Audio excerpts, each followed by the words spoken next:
Hey there! A lot of men are insecure about the size of their pen. It's really true. And they are afraid that if they have a small pen and they pull it out, then, a woman might say, "Aw, it's so cute." Well, that's not really a problem. And, what they do is they just buy huge pens trying to compensate for that. Well, that's all okay. Today I'm going to show you that small pens can actually be fun. So today, I think it's time for a small fountain pen shootout.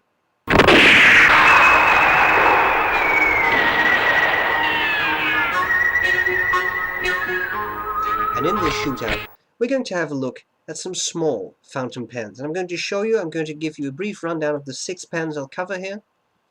Then I'll show you how to disassemble them, and I'll do a writing sample. The writing sample is not going to be very extensive. I'm just going to write down the quick brown fox, and I'm going to tell you whether the nib is smooth. I'm not going to do flexibility test of the nibs because I can tell you that pretty much all the nibs here don't have a huge amount of line variation, and this was a fairly long video anyway, so I don't want to bore you to death. So first of all, the first panel cover is the paper-made MyPen. I have two sent to me by other people. Thanks a lot. These are fairly inexpensive pens. I think they're €1.50 when you convert it to something. They're made for children, but they're actually pretty funny pens, and even adults can use them, I think, because when you post them, they're pretty decent size. One of the funny things about this is that you can actually convert them to eyedroppers, which is what I did here with some Bay State Blue. But they come with a cartridge, and you can just put that in, and that's all there's to it. A little bit more expensive is the Pilot Petit 1. I think I paid $3.99, something like that, dollars. A very small pen by Pilot, can be posted, and then it gives you a decently sized pen. Fairly pleasant to hold, this one, I think. Very smooth section, but in a good way. It's not that narrow. I think it has a good grip. So you've got that. Then we have the Jinhao Pocket Missile. Small pen. I did separate reviews of all of these, so you can find more in-depth reviews and writing samples of each of them. This is a small pen meant to be posted. Interesting is that this one has an aerometric converter built in. I'll show you that later on. As you can see, a very decent pen. I think of the pens I've shown you so far, this one looks the most, classy. You could take this to a business meeting and not look ridiculous, whereas if you would take this to a serious meeting, then people, may laugh at you. And then we have a Kaweco Sport Classic, one of my favorite pens of all time. I recommend this to everyone who is looking for a first pen, among others, of course, but I think it's a very decent pen. It's small, but it works well. 23 karat gold plated nib, can be converted to an eyedropper if you want to, but there are some caveats there. I'll talk about that later. Very nice nibs, easily switched around if you need another nib. I think these are very nice pens. A little bit more expensive is a Kaweco Lilliput. Small pen, no real features. I mean, it's just a black bar. You unscrew it. Oh, by the way, have I shown you? Sorry, I wanted to show you the size. So this is the Kaweco Sport, decent size. Then we have the Lilliput. You unscrew it, then take the cap to the back end of the barrel, screw it on there. And two, you have a very decent pen. Again, this is fairly restrained, so I mean, this doesn't look too flashy. And then the final one I'd like to show you is the Jean-Pierre Lépine Indigo Night, Violet Night, I'm not sure, but it's this pen. This is the most expensive of the lot. It's small. I think it's also it feels the most decent. Although the Lilliput isn't bad. I mean, none of them are bad, but this one is a bit heavier. There's a lot of chrome. You screw the cap back on there, and it works. This is a pen that I tend to hold a little more highly, so on the barrel actually, and you can do that. It's even when posted, and even though it's a small pen, it's big enough to do that for me. So there you have them. These are the pens. I can tell you a lot more about them. I'll do a size comparison I'll do it. Sorry, some weird images there. I'll do a size comparison in the second half of the video. I show you how to take them apart. I show you how they write, and that's all there's to it. So guys, please don't be ashamed if you have a small pen. It really doesn't matter. Hope this is going to be useful, and I'll see you later. Bye bye. Okay, so here you have some small pens that I'd like to talk about today. I think if you put them in order of price, let me see, then you get this. So this is the cheapest one. I think this one, this stuff is actually about €1.50, and you got this. What did I pay for that again? $3.99, $2.99, something like that. For this one, on eBay I paid, I think $5, and that included shipping or something. I think I paid $13.95, $16.95, I'm not sure, euros for this. This one was a bit more expensive, I think $13.50 or something, euros. And then this one was definitely the most expensive. I'm not sure, I think something like 70 euros. Is it worth it? Well, clearly that's up to you, right? I have a video on are expensive pens worth it. So one thing I'd like to show you first is how to take all of these apart as well as you can. So we'll start with this one, the paper-made MyPen. This is a pen, it comes with a cartridge, but you can also convert it to an eyedropper filled pen. That is fairly easy. I'll take out the cartridge for now. Just grab an ink cloth. The nib and feed are friction fit, so you can just pull those two out. I'm going to get ink on my fingers now, but that's not a huge problem. So that's all that's to it. You just pull them out, and one thing you can do is just put a rubber O-ring on there, put some silicone grease on there, and then just let the barrel just put ink in there. I did that with Bay State Blue here, and it works very well. It doesn't leak. So if you, I like Bay State Blue. I don't like putting it in expensive pens. So for me, this really was a solution. Now I can use it, and I have a fairly smooth nib that can actually use the ink. So I'll put that back together again. Does it right? Yes, it does. Great. Okay, so that's the MyPen Papermate. Then we have the Petit one by Pilot. That's a pretty interesting pen.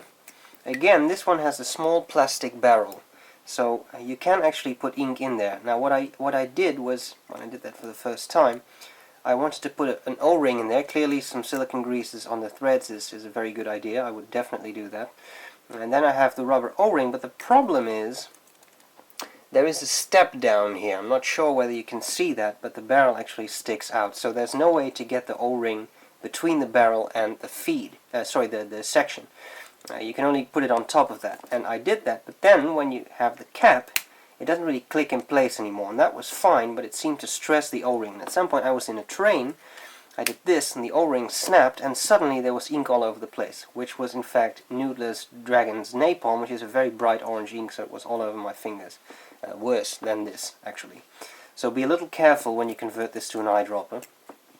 As cartridges, the pen uses these, which have the regular Pilot opening, except they're shorter than the regular Pilot cartridges. Now you can take this apart. You can actually just pull the nib off. Sometimes it's easier to do that with tissue. There you go. It has a very interesting style feed. It's a wick feed. Yes, a wick feed, which you see in there. You can pull that out, or you can very gently push it out with a tool of some kind. But what you can also do is push out the entire feed. What you need is some type of tool that allows you to exert pressure on that part. Not sure why you can see that, but that's actually the feed. So I just put this in here, and when I push, you see that the whole feed is dislodged, and then you have that wick thing. I'm not sure whether this is thin enough to get it out. I think so.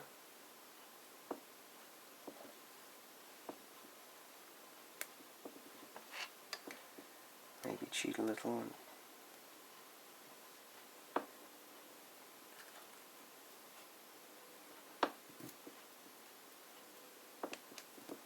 There we go. So this is the wick feed. You see, this is what absorbs the ink. It's like a felt tip pen, for example. And then of course, you can put it back in there. I'm interested in how well this is going to work now. Just wipe off some grease here. I'll put it back into the section. Doesn't really matter how you put it in, as long as it clicks in place. When I put the cartridge on, I have to tap it a bit. There we go. You see? Did you see that? Did you see how the wick actually drew the ink up? It actually sucks up some ink. That's the cool thing about this pen, that you have the clear section and the clear feed. Now the big question is this going to write? I surely do hope so.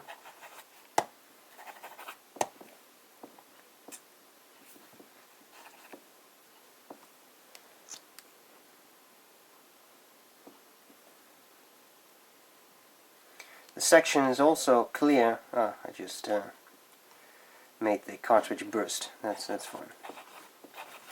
This is Bay State Blue in there. So all that is on my fingers too now.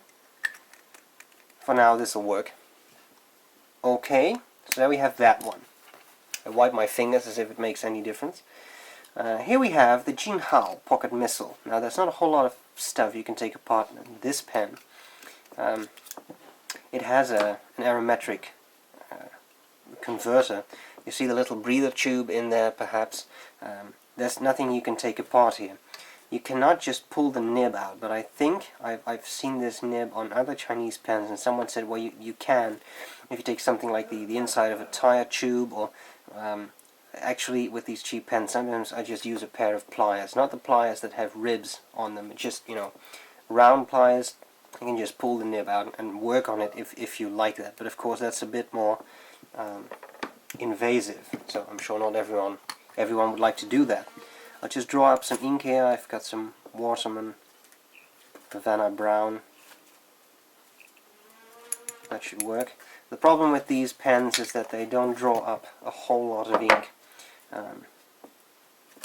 As you can see there, it's the sack isn't entirely full, but that's okay. This is enough to get the thing to write, I'm sure. There we go. Okay, screw that back in place. Now we have a Kaweco Sport Classic. Now that's a nice pen. You can take a lot of parts. You can take the clip off, as you probably know. You have to buy that separately, by the way. And then you have a barrel. Again, this is an interesting candidate for an eyedropper conversion. It's a large barrel, especially the demonstrator version, I guess, and you can really see the ink level. Now, one problem is that what you have here is, I just pulled out the feed and the nib, which are friction fit. The problem is the nib collar. You see that in there? That's the black thing. That's why I picked the demonstrator. You cannot take that out. At least I've never been able to do so. The problem is that ink can get stuck between the inside of the section and the outside of the nib collar. And you will see that in a demonstrator. So far I have not felt this actually hampers writing experience or ink flow or whatever, but it doesn't look too nice. I mean, if you have blue ink in there and there's red ink trapped here, it's kind of strange. So I did it once, I mean the eyedropper conversion, and since then I just quit doing it actually. Okay, so there we have it. The nice thing about this pen is that the nib actually, it doesn't really click in place, but it slides in place, so you know how to place it and how to align it with the feet. I think it's a nice thing. So you can put those back in. I don't think there's a specific way, so that's good. That's pretty much all there's to it. You can fit in a Monteverde mini converter if you want, but they're fairly loose in there. So today I'm just going to use a cartridge. Another nice thing is that you can swap the nibs fairly easily. You have to buy a full section, but you can, as I just showed you, you can just pull it out. So something you could do is take a Lilliput, which has a metal, what do you call it, chrome-colored nib, and you can just switch them out because they have the same system. I'll come back to that in a second. For now, I just put in a cartridge here, squeeze it just a little bit to get some inflow going. See if it writes.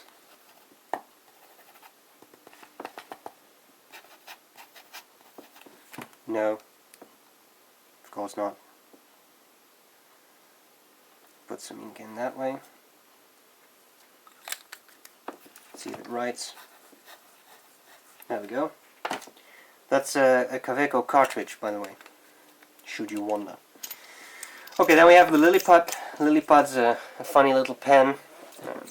You unscrew it, then you screw the cap on the back, and then you can write.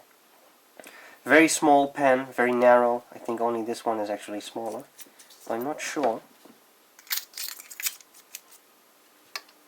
Well, about the same size. Okay. So what do you do with this? Well, it's pretty much the same as with the Sport. You can just pull out the nib and the feed. I'm not sure where there's... yeah, there probably is a nib collar in there somewhere, but... so I think these are the same nib and feed as with the Sport. So you can definitely switch out the nibs. I've tried that. I got this with a B, and then so a broad nib, and actually I wanted a double broad, but they were sold out. And then the Goulet Pen Company had these nib units. They were on sale, and I thought, well, you know, let's get one of those then. And I got a double broad nib there. I just took it out of the section, the sports section, and I put the double broad nib in here, and it works just fine. There is no leakage, it fits very well, so that's very good. For those of you who are wondering, yes, you could, in theory, turn this into an eyedropper by just putting ink in there, silicone grease there. You see there's a very long screw-in section. The threads are there, not here.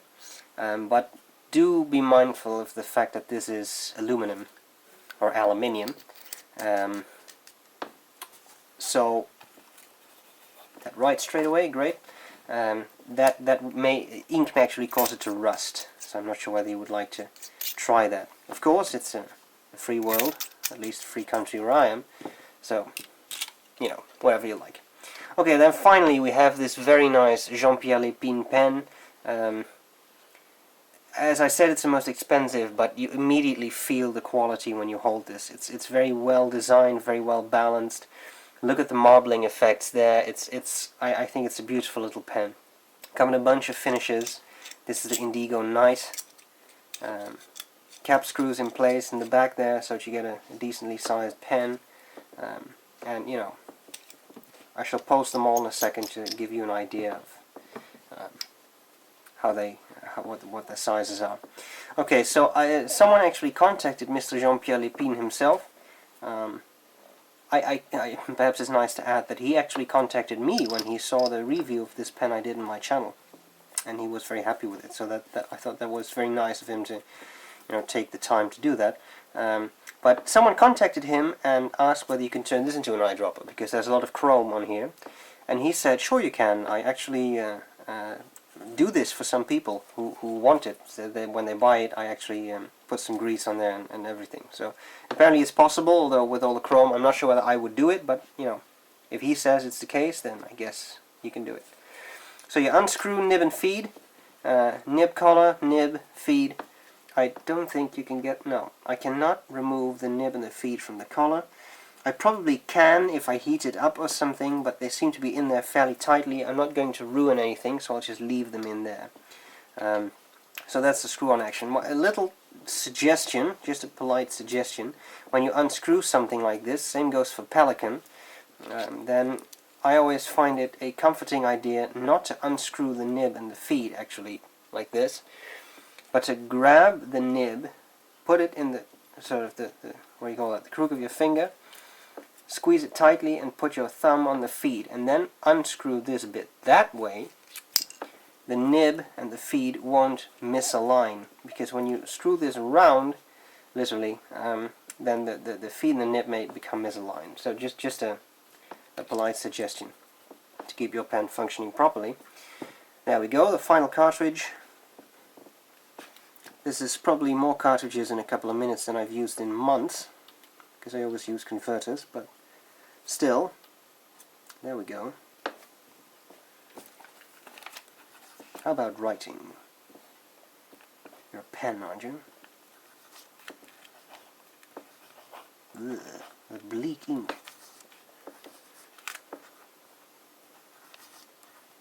Well, it writes. Okay, so uncap them, post them, show you the sizes.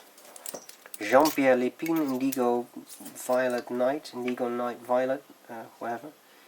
The Lilliput, the Sport, the Pocket Rocket,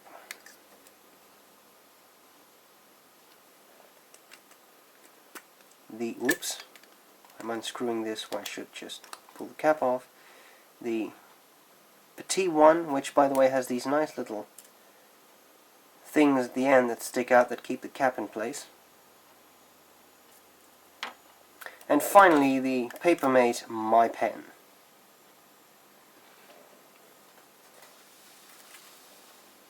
There we go. So that's the 6 pens. I'm going to grab some paper and I'll do a writing sample with all of them. Okay, so I'll start with the Papermate.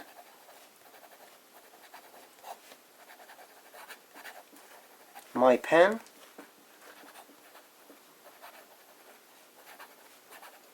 Very decent. Fairly fine-ish nib.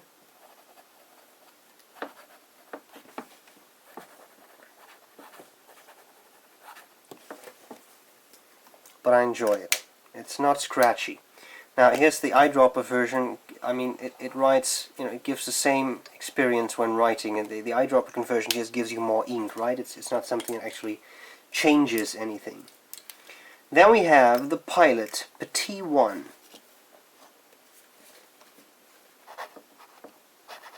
Scratchier. You can probably hear it.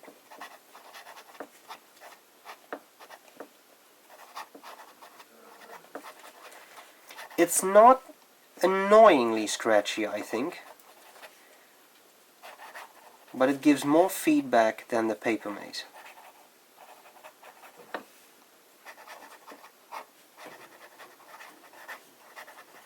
I do think it's a little more pleasant to hold, even though there's absolutely no texture on the feed apart from these little knobs that actually keep the cap in place. Sorry, I say feed again, I mean sections, because it's clear. I get confused. This one is actually made for children, the MyPen. But it has this kind of weird texture, and this is very annoying. This is a little bud that's on there. I guess that's from the way they cast it or something. But it's actually pretty sharp, so that, you know, I think it's a little annoying. But okay, I won't complain. I mean, it's still, I think the nib is smoother. So this grip with that nib, that will be awesome. Okay, then we have the Jinhao Pocket Missile. Very fine nib. This paper, by the way, is Rhodia.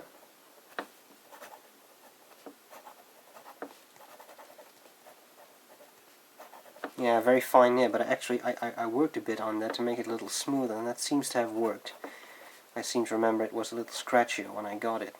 But for such a fine nib, it actually performs decently. Just listen to the sound it makes.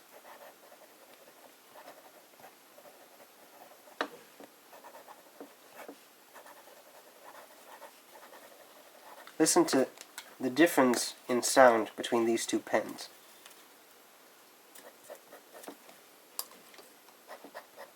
You hear the difference? A little less scratchier. So this is actually a pretty decent pen, I think.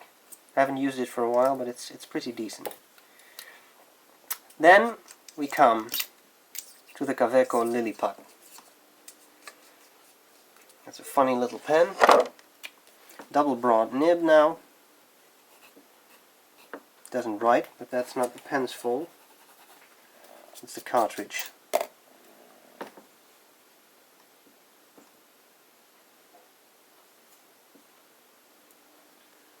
Okay, try to work a little bit on that. Put that back in place. There we go. Kaweco Lilliput. Double broad.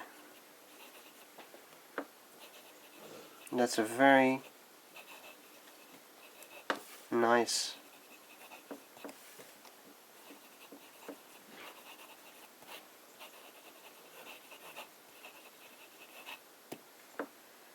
very smooth, very pleasant to use, very responsive. I don't think it's particularly flexy. Well, it does offer a little bit of flex, but it's just very, very smooth. I think of the nibs I've used here so far, this is the smoothest. Then we have the Kaweco Sport Classic.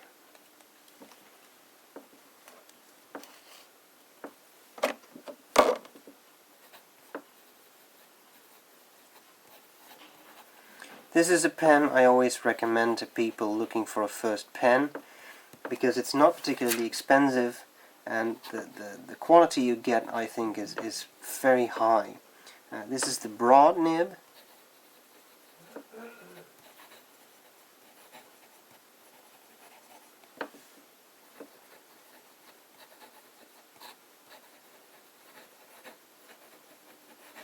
Very smooth, 23 karat gold plated, which is mainly a thing for the looks, not so much the performance. But I think this performs very well. These are serious little pens. I always refer to these as the Yoda fountain pens. They're small, but don't underestimate them, because they are very powerful. And it's a very interesting design, I think. It's maybe a little bit of an acquired taste, but I really like using these pens. And then finally we have the Jean-Pierre Lépine Indigo Night Violet. I'm still not sure whether I'm getting the full name correct, but you'll be able to find it.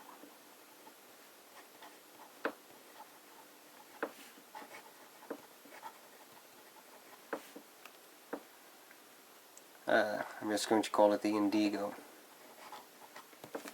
And I'm going to see if I can squeeze a little bit more ink in there. Saturate the feed a little bit. No, this is it.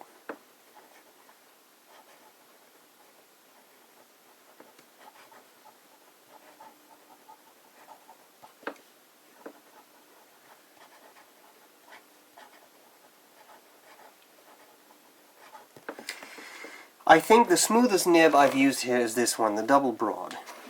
This nib is the most expensive, but it's also one of the finer nibs, and fine nibs tend to have a little bit more feedback than broad nibs in my experience. So I'm not sure. I don't think it's not a bad nib at all. That'd be clear. It's not scratchy. It gives a bit of feedback. You know, it is fine. Look at the difference between that line, for example, and this line, and you'll see what I'm talking about. This and that, and you can probably imagine why this is smoother. It's just more tipping material, etc. So there you have it. 6 small pens, each from a specific price segment, I'd say, going from cheap, the Papermate MyPen, the Pilot Petit one, the Jinhao Pocket Missile, to, well, affordable and I would say relatively inexpensive, the Kaweco Sport Classic, going to, well, more expensive, the Kaweco Lilliput, and a fairly expensive pen. Of course you have $400 pens, but I mean, see how wet that is, by the way? 70 euros for a small pen, of course, is quite an amount of money, but the difference between that and this, for example, is extremely noticeable. Not just in the writing, but the whole, I mean, the looks of the pen, the feel. This feels, well, I won't say it's heavy, but it definitely has some weight to it. This weighs nothing. So, you know, it's. I guess this is all a matter of what would you like to accomplish, what are you going to use the pen for. If you need huge ink capacity, then maybe get something you can convert into an eyedropper. If you need absolute smoothness, get a somewhat more expensive pen. This I think you can only get in this nib. With this one you can choose, so if you need a broader nib you can get this. If you want something that really looks good for business meetings or to impress people, whatever, then I guess this one is the best in this lot. You need something funny, you get that with the little aromatic converter, which is just, you know, I think that's I won't say hilarious, but I mean it's quite original to put that in a pen these days. So I think that's kind of funny. I suppose you could. This looks like it's one piece. You could use this as an eyedropper, but again, this is aluminum of some kind, so that may rust. But you could try just removing the sack. And, you know. So, that's it. 6 small pens. I hope this has shown you guys out there that you really don't have to be ashamed if you have a small pen. They can be fun, and in the end, it just, you know, matters how you use them. So I hope this was useful, and I'll see you later. Bye bye.